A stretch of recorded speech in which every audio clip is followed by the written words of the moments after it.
মাদ্রাসায় পড়লে যে দিনদার হয় আর স্কুলে পড়লে যে দিনহীন হয়, বিষয়টা এরকম না। হেদায়েত আল্লাহ তাআলার পক্ষ থেকে। আমি কারোর সাথে রাগ করে কথা বলা বন্ধ করি না। শোনা গো আমার, আমি কথা বলা বন্ধ করি কষ্ট পেলে। খুব কষ্ট যে বলো।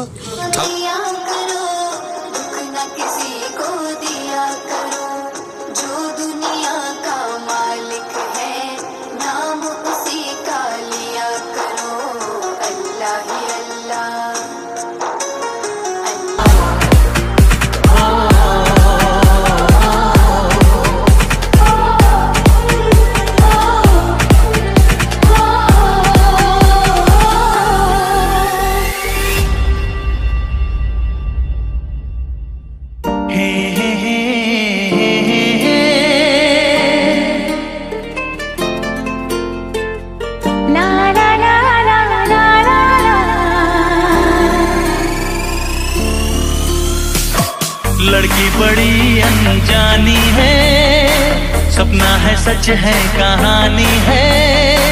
देखो ये पगली बिल्कुल ना बदली, ये तो वही दीवानी है। ओ